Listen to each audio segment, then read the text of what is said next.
ഗസയുടെ ഭരണത്തിൽ നിന്നും ഹമാസ് ഒഴിഞ്ഞു. 2007 മുതലുള്ള പോരാട്ടവും ഭരണവും ഹമാസ് ഒഴിയുമ്പോൾ ഗസയുടെ രാഷ്ട്രീയ ഭാവി എന്താകും? എന്താണ് ഹമാസ് ഇത്തരമൊരു തീരുമാനം കൈക്കൊള്ളുവാനുള്ള കാരണം? ഹമാസിന്റെ ഈ തീരുമാനം ഗസയെ എങ്ങനെ ബാധിക്കും? ഹമാസിന് ഈ തീരുമാനം തിരിച്ചടിയാണോ അതോ ഗുണകരമാണോ? നമ്മൾ പരിശോധിക്കുകയാണ്. യുദ്ധക്കെടുതിയില്ലായതും ഉപരോധങ്ങളാൽ വലയുകയും ചെയ്ത ഗസയിൽ സിവിൽ ഭരണം നടപ്പിലാക്കുന്നതിനായി ഒരു ടെക്നോക്രാറ്റിക് കമ്മിറ്റിക്ക് വഴിമാറിക്കൊണ്ടാണ് 2 പതിറ്റാണ്ട് കാലത്തെ ഗസയുടെ ഭരണസ്ഥാനത്ത് നിന്നും ഹമാസ് പിന്മാറുന്നത്. 20 ലക്ഷത്തോളം വരുന്ന ജനവിഭാഗങ്ങളിൽ നിന്നും പോരാട്ട പാർട്ടിയായ ഫത്താഹിനെ പരാജയപ്പെടുത്തിയിരുന്നു 2007 ഹമാസ് അധികാരത്തിലേക്ക് വരുന്നത്. പിന്നീട് ചെറുത്തുനിൽപ്പിൻ്റെയും പോരാട്ടത്തിൻ്റെയും രാഷ്ട്രീയമാണ് ഗസയിൽ കണ്ടത്. വെസ്റ്റ് ബാങ്ക് പോലെ, ഫലസ്തീൻ അതോറിറ്റി പോലെ അധികാരമുണ്ടായിട്ടും ഒന്ന് തിരിയാൻ പോലും കഴിയാത്ത അവസ്ഥ പക്ഷേ ഗസയിലെ ഹമാസിൻ്റെ ഭരണത്തിൽ അവിടുത്തുകാർക്കുണ്ടായില്ല. തുറന്ന ജയിൽ പോലെ ബന്ധിക്കപ്പെട്ടിരുന്നൊരു സ്ഥലമാണ് ഗസയെങ്കിലും ആ മതിൽക്കെട്ടിനുള്ളിലേക്ക് മറ്റൊരാളും കടക്കാതെ നയതന്ത്രവും പോരാട്ടവും ഹമാസ് ഒരുപോലെ നടത്തിപ്പോന്നു. ഒക്ടോബർ 7 ആക്രമണം വരെ ഇതായിരുന്നു അവസ്ഥ. പിന്നീട് ഇസ്രയേലിൻ്റെ കടന്നുകയറ്റവും ക്രൂരമായ ആക്രമണവും നടന്നതോടെ ഗസ തകർന്ന് തരിപ്പണമായി. ഗസയിൽ സമാധാനം പുനഃസ്ഥാപിക്കണം, ജനങ്ങൾക്ക് മെച്ചപ്പെട്ട പാർപ്പിടവും ആരോഗ്യവും ഭക്ഷണവും വിദ്യാഭ്യാസവും ലഭ്യമാക്കണം. ഖത്തറിൻ്റെയും അമേരിക്കയുടെയും മധ്യസ്ഥതയിൽ ചർച്ചകൾക്കൊടുവിൽ ഇക്കഴിഞ്ഞ ഒക്ടോബറിൽ ഇസ്രയേലുമായി അമേരിക്കയുടെ മധ്യസ്ഥതയിൽ താൽക്കാലിക വെടിനിർത്തൽ പ്രാബല്യത്തിൽ വന്നത് മുതൽ ചർച്ചയുടെ ഫലമായാണ് ഹമാസ് മാറി നിൽക്കാനും ഭരണത്തിൽ നിന്ന് പിന്നോക്കം പോകുവാനും ഉദ്ദേശിക്കുന്നത്. ഇത് വലിയൊരു രാഷ്ട്രീയ നീക്കമായാണ് ലോകം വിലയിരുത്തുന്നത്. എന്നാൽ ഹമാസിൻ്റെ നിരായുധീകരണം സംബന്ധിച്ച് ഇപ്പോഴും വ്യക്തത കൈവന്നിട്ടുമില്ല. ഈ നടപടികളുടെ ഗൗരവം തെളിയിക്കുന്നതിനും മുൻപ് സമ്മതിച്ചിട്ടുള്ള ക്രമീകരണങ്ങൾ നടപ്പിലാക്കുന്നതിനും ഒപ്പം ഭരണപരമായ കൈമാറ്റ പ്രക്രിയ സുഗമമാക്കുന്നതിനുമായി ഗവൺമെൻറ് ഏജൻസി കമ്മിറ്റി തലവൻ മുഹമ്മദ് അൽഫറ തൻ്റെ ഔദ്യോഗിക സ്ഥാനം രാജിവെക്കാനും ഗവൺമെൻറ് ഏജൻസി കമ്മിറ്റി പിരിച്ചുവിടാനും തീരുമാനിച്ചിരിക്കുന്നു എന്നായിരുന്നു തിങ്കളാഴ്ച ഗസയിലെ ഗവൺമെൻറ് മീഡിയ ഓഫീസ് പുറത്തിറക്കിയ പ്രസ്താവനയിലൂടെ വ്യക്തമാക്കിയത്. ഈ രാഷ്ട്രീയ മാറ്റത്തിൻ്റെ അണിയറയിൽ നടക്കുന്നത് എന്താണ്? ഒന്ന്, അമേരിക്കൻ മധ്യസ്ഥതയിലുള്ള റോഡ് മാപ്പ് ഇതിനുണ്ടായിരുന്നു. എന്താവണം ഗസ, എങ്ങനെയാവണം ഗസ എന്നത് സംബന്ധിച്ച ഒരു റോഡ് മാപ്പ് ഇതിലുണ്ടായിരുന്നു. അതിൻ്റെ ഒന്നാമത്തെ ഒരു ഘട്ടത്തിൽ തന്നെയാണ് ഹമാസ് ഗസയുടെ ഭരണസ്ഥാനം ഒഴിയുന്നത്.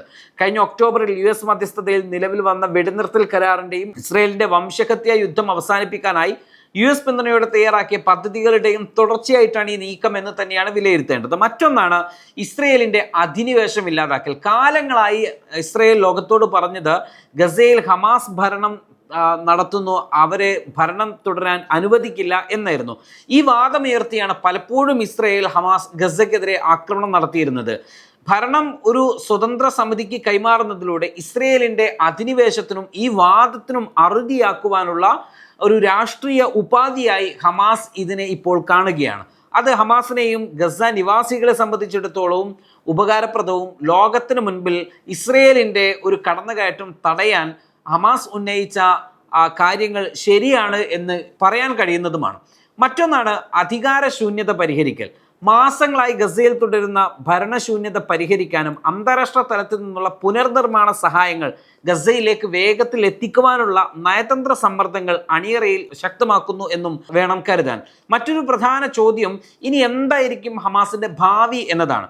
ഭാവിയിൽ സിവിൽ ഭരണത്തിൽ നിന്ന് പിൻവാങ്ങി ഹമാസ് ഗസയുടെ ദൈനംദിന സിവിൽ ഭരണത്തിൽ നിന്നും ഭരണപരമായ ഉത്തരവാദിത്തങ്ങളിൽ നിന്നും പൂർണ്ണമായും പിൻവാങ്ങും. ഇതുമൂലം യുദ്ധാനന്തരം ദുരിതത്തിൽ കഴിയുന്ന ജനവിഭാഗങ്ങൾക്ക് കൂടുതൽ സഹായങ്ങൾ കൈവരിക്കപ്പെടാൻ ഇത് സഹായിക്കും. നേരിട്ടുള്ള സിവിൽ ഭരണത്തിൽ നിന്നും ഒഴിഞ്ഞു മാറുമെങ്കിലും ഹമാസ് ഗസയിലെ തങ്ങളുടെ രാഷ്ട്രീയവും സൈനികവുമായ സാന്നിധ്യം അല്ലെങ്കിൽ പങ്ക് ഉപേക്ഷിക്കുന്നില്ല. ഇതുമൂലം പൂർണ്ണമായും തങ്ങളുടെ ശ്രദ്ധ സൈനിക നീക്കങ്ങളിലും പരിശീലനങ്ങളിലും കേന്ദ്രീകരിക്കാൻ ഹമാസിന് സാധിക്കുമെന്നതാണ് ഇതുകൊണ്ട് ഹമാസിനുള്ള ഒരു നേട്ടം എന്ന് വേണമെങ്കിൽ പറയാൻ സാധിക്കുക. ഇനി ഈ നീക്കത്തിന് മറ്റൊരു പ്രശ്നമുണ്ട്. ഭരണത്തിൽ നിന്ന് മാറിയാലും ഹമാസ് തങ്ങളുടെ ആയുധം താഴെ വെക്കുമോ എന്ന കാര്യത്തിൽ ഇപ്പോഴും കൃത്യമായ തീരുമാനം ആവാത്തത് കൊണ്ട് തന്നെ ഇത് ഭാവിയിലും വലിയൊരു തർക്ക വിഷയമായി തുടരുവാനുള്ള സാധ്യത വളരെ കൂടുതലാണ്. ഈ ഒരൊറ്റ പിടിവള്ളിയിലൂടെ മുഴുവൻ കരാറുകളും റദ്ദാക്കാൻ അതല്ലെങ്കിൽ ലംഘിക്കാൻ ഇസ്രയേലിന് കഴിയുകയും ചെയ്യും.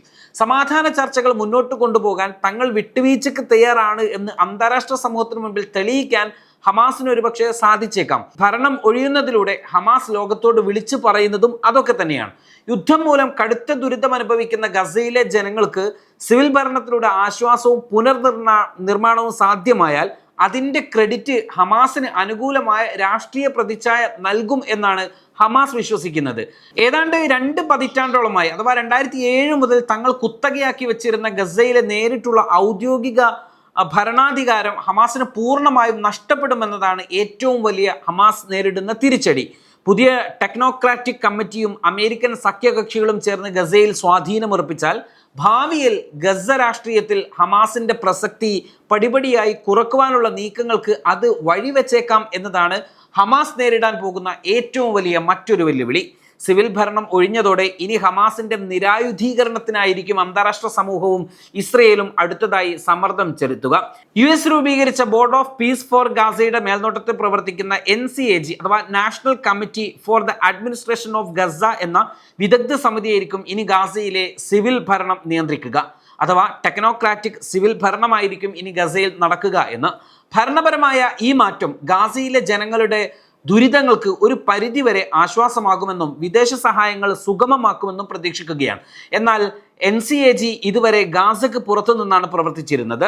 ഇസ്രയേലിന്റെ എതിർപ്പ് കാരണം ഗസക്കുള്ളിലേക്ക് കടന്നു വരാൻ ഇവർക്ക് ഇതുവരെയും കഴിഞ്ഞിട്ടില്ല. ഇവർക്ക് ഗസയിലേക്ക് പ്രവേശിച്ച് സ്വതന്ത്രമായി പ്രവർത്തിക്കാൻ സാധിക്കുമോ എന്നത് വരും ദിവസങ്ങളിൽ ഇസ്രയേലിന്റെ നിലപാടിനെ ആശ്രയിച്ചായിരിക്കും. ഗസയിൽ ഹമാസിന്റെ ഭരണത്തെ എതിർക്കുന്ന ഇസ്രയേൽ വെസ്റ്റ് ബാങ്ക് ഭരിക്കുന്ന ഫലസ്തീൻ അതോറിറ്റിയെ നേരിട്ട് ഗാസയുടെ ഭരണ നിയന്ത്രണം ഏറ്റെടുക്കുന്നതിനെയും അംഗീകരിക്കുന്നില്ല. അതിനാൽ താൽക്കാലിക സമിതിയുടെ ഭരണം എത്രത്തോളം സുസ്ഥിരമായിരിക്കും എന്നത് കണ്ടറിയണം. NCAG തലവൻ ഹമാസിന്റെ ഈ പ്രഖ്യാപനത്തെ സ്വാഗതം ചെയ്തിട്ടുണ്ട്. ആവശ്യമായ വിഭവങ്ങളും സൗകര്യങ്ങളും ലഭ്യമാകുന്ന മുറയ്ക്ക് തങ്ങളുടെ ദേശീയ ഉത്തരവാദിത്തങ്ങൾ ഏറ്റെടുക്കാൻ NCAG പൂർണ്ണ സജ്ജമാണ് എന്നാണ് ഞങ്ങൾ ഉറപ്പ് നൽകുന്നത്. സമിതി തലവൻ അലി ഷാത്ത് ആണ് സോഷ്യൽ മീഡിയയിൽ ഈ കുറിപ്പ് പങ്കുവച്ചിരിക്കുന്നത്. Waytonikah.com, the exclusive Muslim matrimonial site.